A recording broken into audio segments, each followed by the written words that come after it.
Happy Monday morning. Welcome everyone to another episode of The Cody Miller Show, my new video podcast where we talk about all things flowing through the world of swimming. That's news stories, breaking news, results, racing, training, tips, tricks, whatever you want to talk about. That's what we're here for. And guys, we got a lot of stuff to talk about this week. I mean, there's been a whole bunch of stuff in the world of swimming that we are going to talk about. But first, my week, I said it on last week's podcast, I have been determined to doing morning swims, getting back into it. And this week, my Monday morning, I got in with the distance group and I swam with Mariah Denigan again. We were doing 400s. I got lapped in a few 800s. It's been a struggle. It's been a struggle. But it's been really good. I've also done some fun sprint practices. But where I'm starting to get back into it, where like swimming every day doesn't hurt. And oh man, it certainly can hurt. A lot's been going on here at the house. God, the kids have been just absolutely bonkers getting them to school in the morning. We're still trying to get a routine down because Allie's gone back to school working, and so anyway, it's been nuts. But a lot of good has happened also. Got a lot of fun things looking forward to. Good TV shows have started. Game of Thrones is back, baby. Lord of the Rings, The Rings of Power has started. So lots of really exciting stuff going on that I'm personally excited about that we are going to talk about. But anyways, before we jump into our main topics of the day, how do I select the main topics for this show? It's really easy. You create the topics. Anytime you guys come across a topic or a question that you want me to discuss on this show, just fire me an email to codymillershow@gmail.com. That's codymillershow@gmail.com. And make sure you put the topic of your question in the subject line, because I get a lot of questions, and try to keep it relatively short, because as you can see, I like to fit it on the video card so that you can read along as I'm reading the question. But yeah, anytime you come across something, fire me an email, and you might possibly see your question show up here as a main topic on the Cody Miller Show. And with that out of the way, let's go ahead and start off with a bang. This first question is really the piece of news that kind of took over the swimming world. I cannot tell you how many people have reached out wanting to hear my thoughts or just people talking about it in general. So let's go ahead and throw this up there. Our first question today comes to us from Jackson from Connecticut. And Jackson writes, "Hey Cody, today I read online that Olympic gold medalist Joseph Schooling has been banned from international competition for marijuana. My friend told me he's never had a failed drug test. How is this possible? Can you shed some light on this and give us your opinion on cannabis use inside the world of athletics? Love the new video podcast. You're the man." All right, Jackson, thank you so much for the question. And as I said, this news story has really taken off. Joseph Schooling, obviously being the Olympic gold medalist from Singapore at the 2016 Rio Games, where he famously beat Michael Phelps at his final Olympics. And there's that awesome photo of Joe as like a young kid meeting Michael when Michael was in his prime, and they kind of like replicated that photo, and so that's really neat. But here's the thing. I did a little research and read about this, and this is what actually happened. Joseph Schooling, as you said in your question, never failed a drug test. He just publicly admitted to using marijuana, and now he's banned from international competition. But it's a little more complicated than this. This isn't a World Anti-Doping Agency ban. This isn't a Singapore swimming ban. Right now, Joe Schooling is currently in his service years for his country, his mandatory service years. So he is serving his country's military for what I believe is a 2-year mandatory service period. I do not know how far into that service time that he is. Maybe just a few months, maybe he's a year in. I couldn't find that information. But they're very strict on their drug policies in Singapore. Like, you are not, they don't mess around, and it is against their rules to use drugs while in service. And so this ban, this international swimming ban that he is now under, is coming from their armed forces. Basically, the Singapore Armed Forces saw that he broke the rules, and now he's being penalized by saying, hey, you can't compete. And I've had a number of people say, hey, I didn't even know he was still competing. When is the last time he's done anything that's like really incredibly relevant on the world stage? I'm not exactly sure, but it certainly is interesting because like this isn't something where he went to a competition, failed a drug test, or anything like that. I mean, there's obviously a lot of athletes that have admitted to doing things that are not legal, but unless you actually fail a test or break the rules given the time frame, there's really no penalty. So this is an interesting thing. It's just it's important to point out that it's not like he's being banned from FINA. He's not being banned from the World Anti-Doping Agency. It's his own country that is imposing this ban on him because of something that he said. And I'm not even sure when or why he publicly said this or why he admitted to this. I read on SwimSwam, I believe, that he admitted to using marijuana while he was traveling overseas for a competition. Okay, but to get into your question about how do I feel about marijuana in the international competition, like in a competitive environment, it's really simple. Like whether or not you're a person who thinks marijuana should be completely illegal across the planet or not, that's not the question here. The question here is how do I feel about the marijuana, not laws, but the marijuana penalties that are put on athletes for failing drug tests. The rules are the rules. Whether or not you agree with the rules or not, the rules are the rules. So if you're an athlete and you know, hey, marijuana in most sports and for swimming, it's illegal in competition. So what that means is if you fail a drug test, if you test positive for marijuana on a sample that is taken during that window of competition, I mean, you get a penalty.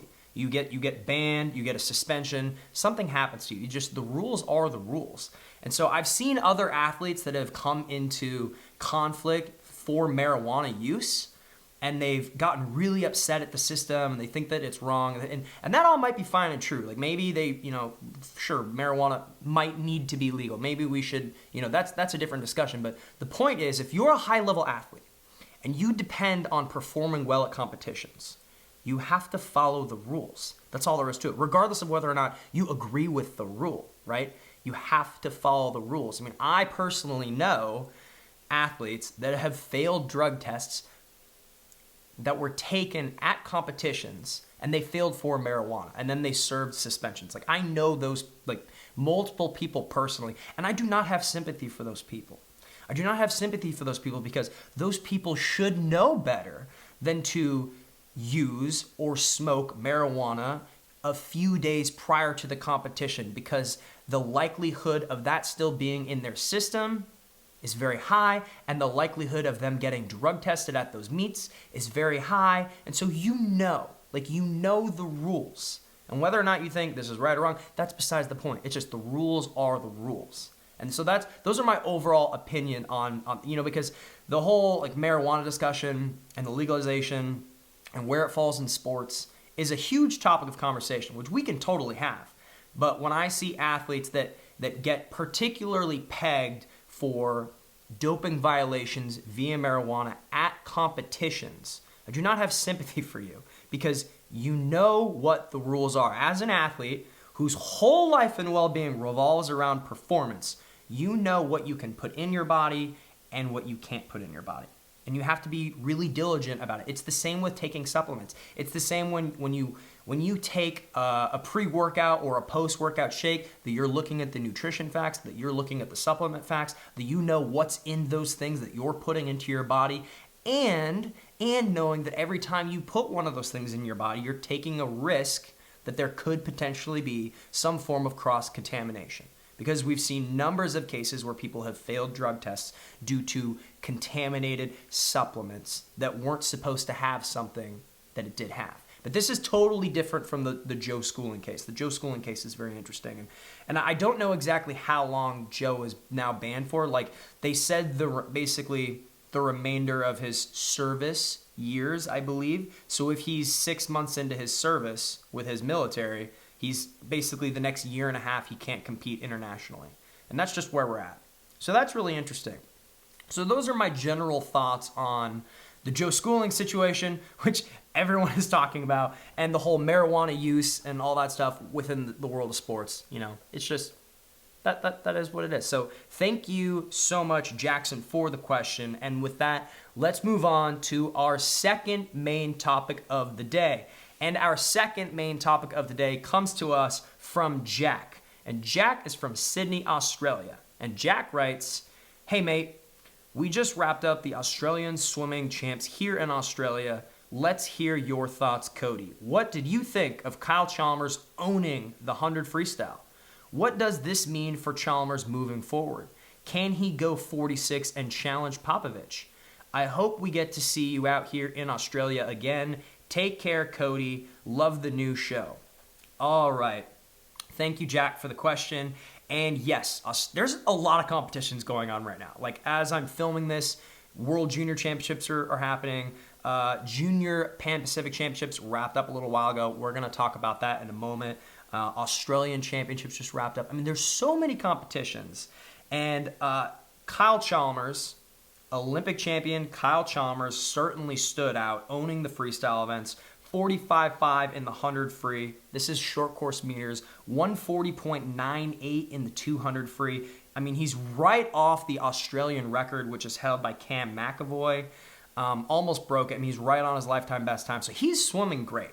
His times are very, very impressive. And he just recently, I believe last year, set the world record in the short course meters 100 free. Very, very impressive. So an argument could be made that he's still in his prime. The question is, can he challenge Popovici? And this is one of the things that all swim fans right now are really speculating on, because Popovici just set that world record. He keeps going all these ridiculously impressive times. I mean, he just went Popovici just went 47.0 in the 100-meter free again at Junior World Championships. So he's hovering around that new world record that he just set. And maybe he'll break it again. Maybe by the time this podcast comes up, he has broken it again. But can Kyle Chalmers challenge him? That's an excellent question. The thing with Chalmers that's interesting to me is, if you look at his history and you look at his career, he won the Olympic gold medal in the 100 freestyle in 2016, and his time was 47.5. He won the gold medal time with 47.5. And then 5 years later, not 4, 5 years later at the Tokyo Olympics, he won a silver medal and went 47.08 and was just 6/100ths off Caleb Dressel's gold medal winning time. So it was just a fingernail touch. And I still believe that had Chalmers been next to Caleb in that race, had the lane assignments been different, that race could have turned out differently. I think that if Chalmers was next to Caleb in that Olympic final, Chalmers probably wins that race. Chalmers was charging at the end. But that's neither here nor there. Chalmers, as I said, 47.5 in 2016, 47.0 at the last Olympics, still on his A game. And there's been a number of guys, Chalmers being one of them, Caleb being another, and a few other guys that have hovered around that 47 low range. So we've known that world record in the men's 100 freestyle, that old 46.9 that Popovici just broke, we've known that world record was going to get broken. And Popovici smashed it. So the interesting thing to me is, what's going to happen to the rest of the field? Now that Popovici has broken it and asserted himself as the new king, the other men in this field, particularly Caleb and Chalmers, are they now going to step up to the plate and also go sub 47 and also challenge that new world record? That is interesting. I do not know, but that's always one of the most interesting things, is when someone breaks a world record, particularly a big barrier in the world of swimming. The next few following years, the rest of the field gets shifted forward and gets faster, because what we perceive as possible changes. And so everyone looks at something like, okay, maybe that is a little bit more attainable. You know what I mean? Like, that's really the interesting thing. If you were to ask me dead on, do I think Kyle Chalmers is going to beat Popovici? I would say probably not. Unlikely. But who knows? We'll see. Time will tell. What do you all think? Does Kyle Chalmers have a shot at taking down Popovici at the next rematch, at their next major competition? And I believe they're swimming at the Short Course World Championships this December. So we're going to see a short course match potentially, which could be very, very exciting. Chalmers being the current world record holder. I'm excited to see it. What do you all think? Let me know in the comments down below. I will talk to you about it in the comment section. I will engage with you. Oftentimes with my vlogs, I don't dip my toes in the comment section very much, but with something like this, a sit down and chat and an open discussion forum, if you put in an observation, a thought, and you want to have discourse, I will talk to you about it in the comment section below. So let me know. Thank you so much for that question, Jack. And now let's move on to topic number 3. And topic number 3 today comes to us from Georgie from Bulgaria. And Georgie writes, "Hello, Cody. I'm a long-time vlog follower and I love the new Swim News show. Now that you're starting to openly discuss your opinions of current swimmers, do you foresee any backlash? Do you think your predictions and speculations of swimmers and their results could cause some people to dislike you? I hope my question isn't offensive. I'm just genuinely curious. P.S. You're my favorite swimmer and YouTuber." All right. Thank you, Georgie, for the question. Really appreciate the question. And yes, this is something that I have discussed with some of my friends, something that I've discussed, with people in the swimming world. And here's the thing. The way I view this show, this video podcast this is me giving my insights, thoughts, and opinions on what is happening in the world of swimming, okay? And a part of sports is speculation, right? A part of fandom is discussing possibilities, is discussing whether or not athletes are past their prime, whether or not athletes are going to improve, why athletes are in certain situations, all of those things. Those are the things you see discussed about in other sports. And so there needs to be a place and it needs to be okay to have those kinds of conversations because that's a part of fandom. And I view this show and I view my interaction with this audience as just expressed fandom. I am a fan of all of these athletes and I hold them to the highest regard. Like so much respect for all these athletes, the people that I will talk about and have talked about on this show. I will always give my honest opinion. I will always tell you how I think.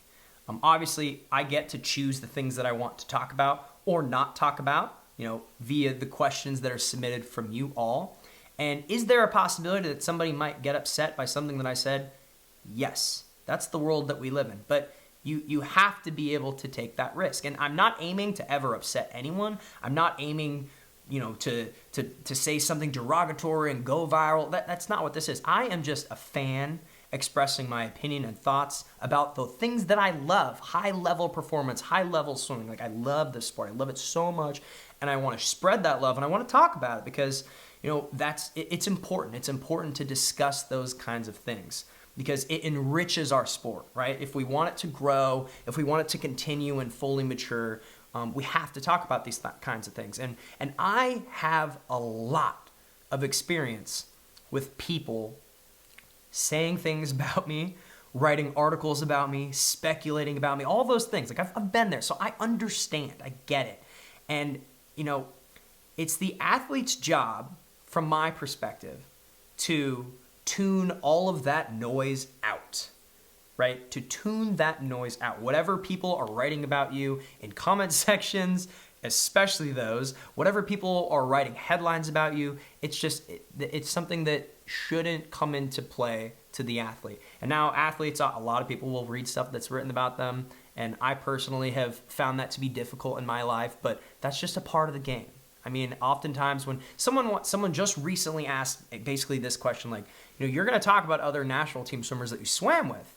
You're going to say things like speculate things that like they're not going to want. They're not going to appreciate. And that's true. That's just the reality of the situation. But as I said, I can only be honest and kind, and just do my best to talk about this kind of stuff. And that is what it is, because imagine being an NBA basketball player or an NFL football player where you have dozens of outlets and reporters tearing apart your life all the time. Like, with great performance comes the spotlight. and all those eyes and everything that comes around with it. And in the world of swimming, although it's a small little niche world that we live in, that we enjoy, we're going to talk about those things, and that's okay. And, I will say, I will never compromise my integrity. I've had so many people asking about, for example, the Caleb Dressel situation, him departing world championships early, okay? Asking me, Cody, what happened? Cody, talk about it. That's not something I'm going to discuss. Yes, I know people close to that situation. However, Caleb has not publicly discussed anything about it, to my knowledge. And therefore, it's not my place to talk about any of that stuff, even if I do have some kind of inside information about a certain situation that pertains to some of the best swimmers in the world. That's not my place. It's not my role to break stories. It's not my role to break people's trust. None of that. I'm just a guy that likes to talk about swimming, and I'm going to do it as respectfully as I can. And hopefully people enjoy listening. And, I've been around the sport a little bit. I've got a little bit of experience and insight, and hopefully people get some enjoyment out of that. And, if I rub some people the wrong way sometimes, that's just the way that it is. But I hope that they know that it's coming from a place of good. It's coming from a place of love and admiration and respect. And that's all there is to it. So thank you so much for the question. That's something that I've obviously had a lot of thought about as I start discussing things like this more regularly. It's a great question. So thank you so much for the question. And now let's move on to our next topic. Topic number 4. And topic number 4 comes to us today from Ren from Osaka, Japan. That's pretty cool. Good day, Cody. I love the sport of swimming, and it's a great pleasure watching you become our generation's Rowdy Gaines. Okay, that's really, I think you're putting the cart before the horse. That's really high praise. I would not say that at all, but my question is about the recent Junior Pan Pacific Championships that took place in Hawaii.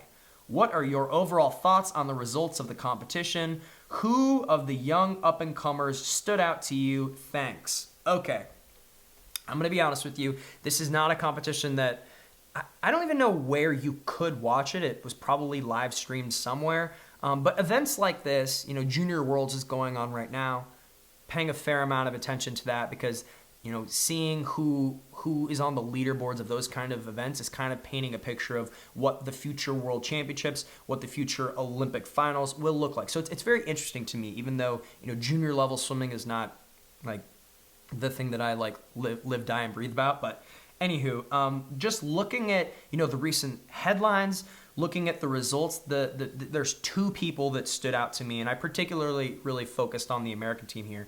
And that the first person that really stood out to me, that was shocking to me, is Erin Gemmel. Erin Gemmel is an amazing female athlete. Erin Gemmel won the 100, 200, and 400 free at this meet. She won a bronze in the 50 free.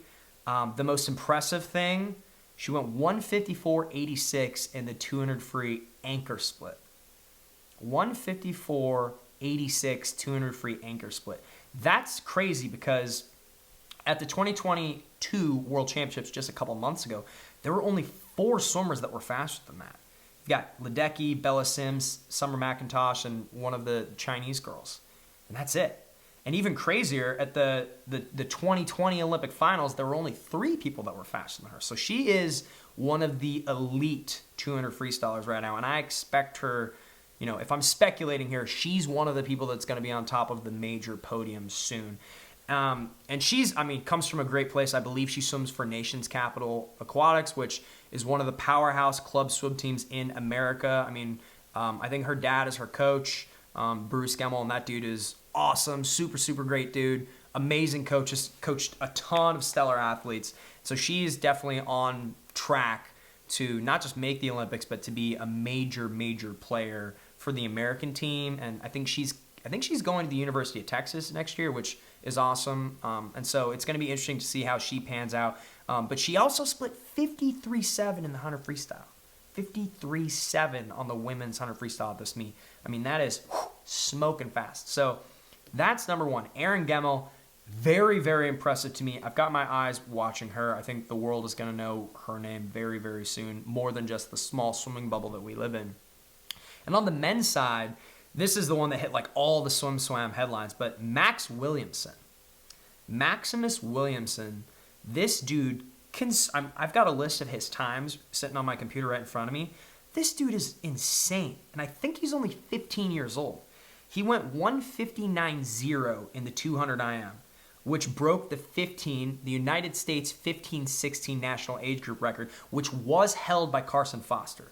And now Carson is obviously one of the premier IMers in the world right now. An amazing swimmer, had a killer career at Texas. So this kid is on track. I mean, he's the youngest swimmer ever to break 52 seconds in the 100 fly, which is really amazing.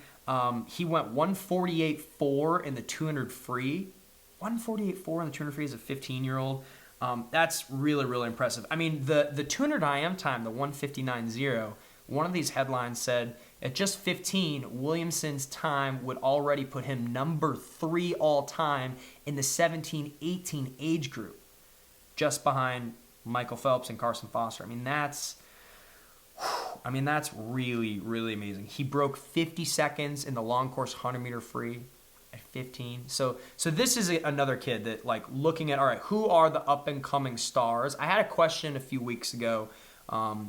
Who are the stars on Team USA right now that no one knows about?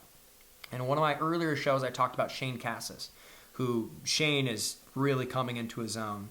But this Max Williamson kid, obviously very young, but has a very, very bright future. And hopefully he can continue on. At the junior Pan Pacs, I mean, he won the 100 fly in a 51.9, got silver in the 200 fly, 156.5. Wildly versatile swimmer, 417.5 in the 400 IM. I mean, this dude can swim everything. So I have my eyes on him, as everyone in USA Swimming, and certainly the world will as well. So yeah, those are my general thoughts on the standouts of the junior Pan Pacs. Once again, didn't really watch it. I am absolutely watching Junior World Championships, which we'll talk about more on the next show. But yeah, thank you so much, Ren from Osaka, Japan, for the question. Really, really appreciate that. All right, and now with that out of the way, let's move on to our 5th main topic of the day. And our 5th topic today comes to us from Chester from South Africa. And Chester writes, "Hello, Cody. Can you explain a proper backstroke finish? Or talk about what happened in the men's 50 backstroke this summer at World Championships? I saw Team USA's Justin Ress get disqualified, and then it got overturned. It seems like a big controversy. I hope we get to hear your insights. Thanks." All right, Chester. Thank you for that question. And yes, a few months ago, I remember sitting upstairs with Allie and a few friends watching World Championships.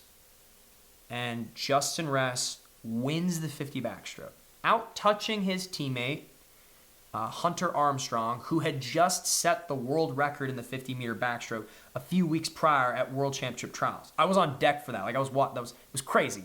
So he beats the world record holder, wins. And as he finishes, I was watching this live. And as he finishes, it looked to me like he fully submerged himself underwater and touched the wall. So it looked like an illegal finish to me. Even like watching it live, like I turned to Allie and I was like, I think he might get disqualified. Like that looked really iffy to me. And so your question is, can I explain a proper backstroke finish? Certainly for some of you that don't know. In backstroke, when you finish into the wall and you throw your arm back to touch the wall, you have to have some part of your body exposed. So you have to have a foot out of the water. Your body basically, the rule essentially says you can't be fully submerged underwater. And I've had a lot of people argue that that's dumb because people can have better finishes without it. But the thing is, if you don't have that rule in place, people will get 3 meters out from the wall and they'll launch themselves back and they can just dolphin kick into the wall, which could be faster. And so you have to have a rule that states that you basically have to swim into the wall, which is why you're not allowed to throw yourself and fully submerge and dolphin kick into the wall, okay? And watching that finish, as I said, it looked to me like he was fully submerged. And then sure enough, they disqualified him. And it was rough. It was rough. It was so awkward. like Allie and I are like, oh, especially because like I know Justin. Allie loves Justin's family. She loves his parents, and we were heartbroken. I was so bummed, so sad. And Hunter had a great comment in the post race interview. He said, this is not how I wanted to win. He didn't want to win like that, and that I respect Hunter a lot for his comments on that. And then they had the medal ceremony, where Hunter gets on the podium, his first place podium, after actually getting second place, and all that's said and done. And I, over all of my years of watching high-level competitions, going to meets, competing at them, and watching them as a fan, I've never once seen a disqualification overturned after the medal ceremony. That was nuts. Because once the medal ceremony happened, I was texting with friends that were there on deck at Worlds giving me the update. After the ceremony, it's done. But then the craziest thing happened. They overturned the disqualification because they have really, really good high resolution, slow motion footage basically showing that part of his foot is technically exposed and is out of the water when his hand touches the wall. So legally speaking, they have video evidence showing, okay, he didn't break the rules. It's really close. It's really, really close. He's really riding that fine line because it looked like he was, but he wasn't. And so they got it overturned. And that was amazing. Like, it was a big sigh of relief for me here at home watching, for everyone that I was with, and I'm certainly for Team USA there. It really hurt me truly that, he didn't get to have the full medal ceremony experience that he earned. And that's rough. But it was nuts to me that had got, as I said earlier, that got overturned after the ceremony. Because once the ceremony, it's done. What's done is done. I've never seen that before. So that was really a miraculous thing. But what did you all think? Have you seen the footage? Have you seen his finish? What did you think? What were your emotions like? Let me know in the comments section below. Let's talk about this. But that certainly was a wild race. All right, everybody. And our next main topic number 6, comes to us today from Chloe from Virginia. And Chloe writes, Cody, with like 6 Ys. Let me just start by saying how much I love your show. I'm loving the sit down and chat feel that you've got going on. Thank you, Chloe. I appreciate it. We've been seeing a lot of athletes transfer to other schools. So curious to know, is there any school that you wished you'd trained at? No shade to Indiana. Do you have a dream coach that you would have loved to swim under? If you could make your perfect training group, who are some people you would love to train with? Thanks for being a great role model to swimmers all around the world. Have a great day. Okay. Thank you for the question, Chloe. And yes, I'll give you a little bit of insight. So when I was being recruited forever ago, Indiana was not my top school. My top school was University of Southern California and Texas, University of Texas in Austin, for 2 reasons. Number one, as you all know, if you've watched me for any period of time, I'm a lifelong film fan. So I had a desire to go to film school, and University of Southern California in Los Angeles has the George Lucas Film School. It's probably the most prestigious and most well-known film school in the world. So that was very attractive to me. And they had a good swim program. And on the other hand, you had University of Texas in Austin, where you've got probably the greatest coach of all time, Eddie Reese, and a number of Olympians that I idolize. Like, I grew up idolizing Brendan Hansen, Eric Chanteau. When he graduated, moved to Texas to train there. There's a great history of rich breaststroke from Texas. A lot of other Olympians as well, backstroker Aaron Pearsall, guys that I idolized growing up. And so that was like the dream, like to swim there, to be the Olympian. And then I ended up going to Indiana because my club coach, Ron Aiken of the Sandpipers, had a relationship with Ray Lewis. He had known him. They swam against each other like way back in the day. So they had a relationship and they knew. And although IU was not the powerhouse program that they are now, my coach knew and had faith that with the right swimmers they could be. And I ended up choosing Indiana because I felt like it was going to help me. It was going to be the right place for me to ultimately achieve my swimming dreams. And I kind of tabled the whole filmmaking thing. Nevertheless, to get back to your question, what schools would you have rather swam at? Those are 2. Like, I could have very much seen myself swimming at USC at the time. At the time, Dave Salo was the head coach. And I've looked back at this, and I always thought it would be fun to swim for Salo because I know the type of workouts that he does, having seen a lot of them. They're just very, very different. There's not a lot of structure.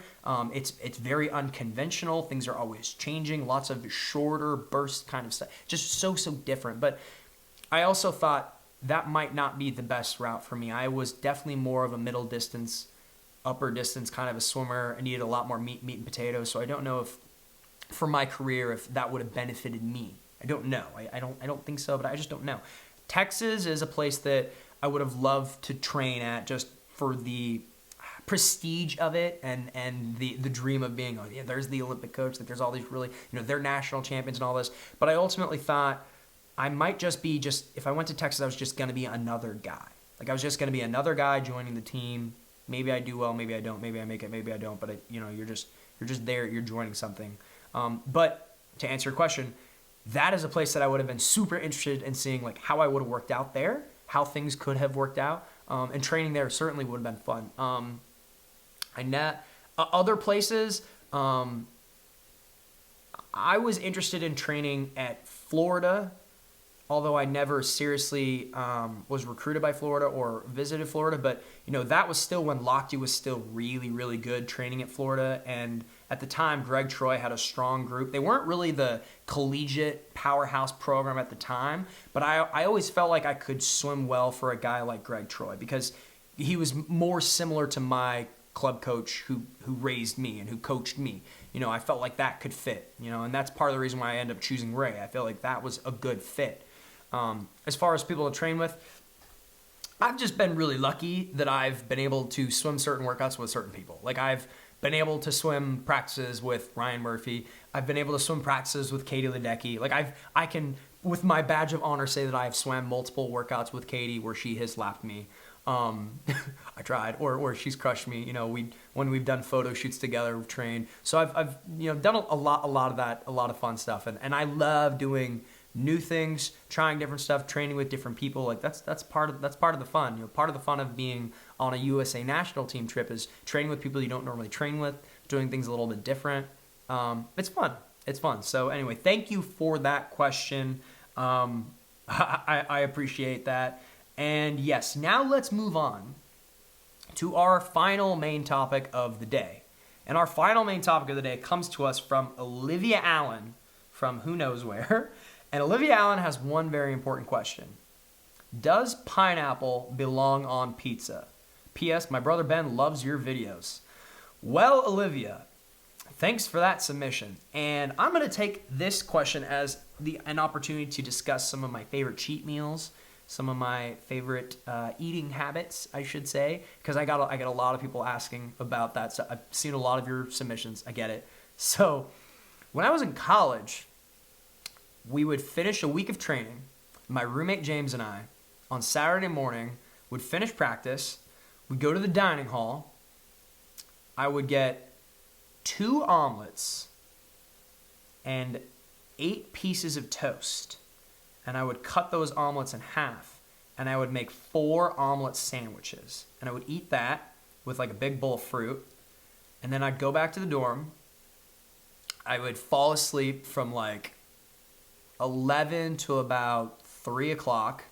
And then I'd wake up, and then James and I would walk across the street from our dorm to Pizza X, which is a local pizza chain in Bloomington, Indiana. I don't even know if they're anywhere else, but it's not garbage pizza, but it's not good pizza. It's like, I actually think that their quality has gotten better over the years now, but that's neither here nor there. Back then, I would get a large ham and pineapple pizza, and I would eat the whole thing in one sitting. And then we would play video games for hours. But to answer your question, yes, pineapple does belong on pizza. Absolutely. I love me some Hawaiian pizza, but not with barbecue sauce. I want it with the regular sauce. Like I want the regular red sauce. That's my favorite. My like cheat meals after competitions or like on the weekends, I love wings. I love myself some hot wings. I love honey garlic or garlic parmesan wings. Traditional. Like I want the bone in. I don't like the boneless ones. The boneless ones are oftentimes too breaded, a little too much of that bread batter and stuff. Wings and pizza. And now, as really the last few years, I much more enjoy thin crust pizza. I much more enjoy thin crust pizza. I find that it makes me feel like I feel like I feel better after I eat it. Like I can smash a large thin crust pizza and still feel like kind of light and airy and like be like comfortably full, where I'm not like I don't hate myself. My buddy James used to joke. He said, "The meal isn't over when you're done. The meal is over when you hate yourself." Like, just keep going, baby. I used to laugh at that. And but now I feel if I eat a lot of like regular style pizza, like thick pizza, like a kind of like a crappier pizza, like a Papa John's or one of those chains. If I eat a lot of it, I just don't feel good. Like my body doesn't process it as well. Maybe it's that I'm getting a little bit older. I'm not sure, but I like all that dough and just that processed wheat is not great. So I tend to like the thinner crust. I can eat more of it and I just feel better. I just think, the less of the dough. Don't get me wrong, I still love biting into a regular style pizza. But yes, what do you all think?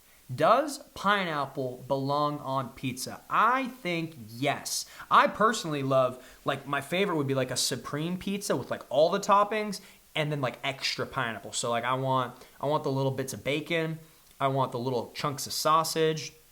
I want I've fallen in love with red chili flakes. I will pound the red chili flakes on that pizza. Like, I used to not like spicy food. Let me rephrase that. That's not true. I used to enjoy semi-hot food. Like, not a lot of heat, but like a little, like mild. Like a mild heat, like a mild Indian dish. I was like, okay, yeah.